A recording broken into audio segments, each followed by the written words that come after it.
नमस्कार, news Hunt में आपका स्वागत है। मैं बारिस मिर्जा। नमस्कार, मंथन मन में आपका स्वागत है। मैं बारिस मिर्जा।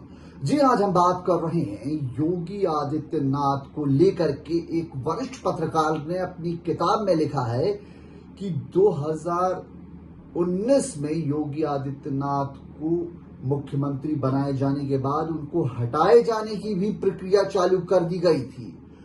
श्यामलाल यादव नाम के पत्रकार ने अपनी किताब में उत्तर प्रदेश के तमाम मुख्यमंत्रियों के रहस्य से भी पर्दा उठाया है, लेकिन सबसे चौंकाने वाली बात यह रही कि योगी आदित्यनाथ को भारतीय जनता पार्टी के वरिष्ठ नेता उत्तर प्रदेश के मुख्यमंत्री पद से हटाने की फिराक में थे, लेकिन चुनावों में गड़बड़ी ना हो इसके मद्देनजर योगी आदित्यनाथ को पूरा 5 साल शासन करने दिया गया और उसके बाद दोबारा से उत्तर प्रदेश का मुख्यमंत्री बनाया गया। इससे में अब देखना ये होगा कि आजकल भी ऐसे कयास लगाए जा रहे हैं कि योगी आदित्यनाथ को भारतीय जनता पार्टी उत्तर प्रदेश के मुख्यमंत्री पद से हटा सकती है।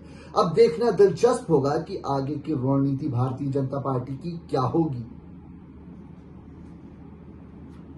योगी आदित्यनाथ को चुनाव से पहले हटाने की थी पूरी तैयारी। किताब ने किया बड़ा दावा। एक पत्रकार की ओर से लिखी गई किताब में बड़े बड़े दावे किए गए थे। 2022 के यूपी चुनाव से ठीक पहले योगी आदित्यनाथ को सीएम पद से हटाने की पूरी तैयारी कर ली गई। योगी आदित्यनाथ पर एक किताब बाजार में आई है जो कि काफी चर्चा में बनी है। इस किताब में अब तक उत्तर प्रदेश में हुए 21 सीएम के कामों और उनके जीवन के बारे में विस्तृत जानकारी दी गई है। ये किताब इंडियन एक्सप्रेस से जुड़े वरिष्ठ पत्रकार श्यामलाल यादव ने लिखी है। At the heart of power, the chief minister of Uttar प्रदेश।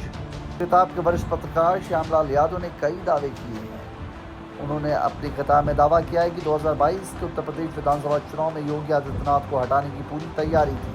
अपनी किताब में श्यामलाल यादव लिखते हैं कि उत्तर प्रदेश में 2022 के चुनाव में कुल 9 महीने बचे थे। ऐसे में लखनऊ से दिल्ली तक बीजेपी और आरएसएस नेताओं के बीच कई दौर की मुलाकातें हुई। एक वक्त तो तय हो गया था कि योगी आदित्यनाथ को मुख्यमंत्री के पद से हटा दिया जाएगा। इससे पहले योगी आदित्यनाथ के नेतृत्व में कोई बदलाव किया जाता, उससे पहले बीजेपी के आला कमान को आभास हो गया कि अगर चलती सरकार में योगी को हटाया गया तो पार्टी को नुकसान उठाना पड़ेगा। श्यामलाल यादव ने अपनी किताब में योगी को हटाने की कोशिश के पीछे का कारण तो नहीं बताया, लेकिन योगी पर लिखे गए 16 पन्नों में योगी आदित्यनाथ के विरोध में जो कुछ चीज़ें हो रही थी उसका ब्यौरा जरूर दिया गया। उस समय उप मुख्यमंत्री केशव प्रसाद मौर्य ने उनके मतभेद बढ़े हुए थे। श्यामलाल यादव आगे लिखते हैं कि हालांकि आरएसएस नेताओं के दखल के बाद 22 जून 2021 को योगी आदित्यनाथ अचानक केशव प्रसाद मौर्य से मिलने पहुँच गए। इन दोनों नेताओं के रिश्तों में सुधार की कवायद शुरू हो गई। केशव प्रसाद मौर्य अप्रैल 2016 में बीजेपी अध्यक्ष बनाए गए थे और मार्च 2017 में बीजेपी की जीत के बाद उनका नाम सीएम की रेस में था, लेकिन योगी को सीएम बना दिया गया। तभी से दोनों के बीच मतभेद उत्पन्न हो गए थे। इसके अलावा दूसरा, ब्यूरोक्रेसी का दबदबा। किताब में कहा गया है कि जब भी बीजेपी सरकार आती है तो ब्यूरोक्रेसी का प्रभाव बढ़ जाता है। बीजेपी के ज़मीनी कार्यकर्ताओं की शिकायत रहती है कि ब्यूरोक्रेसी में कार्यकर्ताओं समेत चुने गए प्रतिनिधियों का महत्व कम हो जाता है।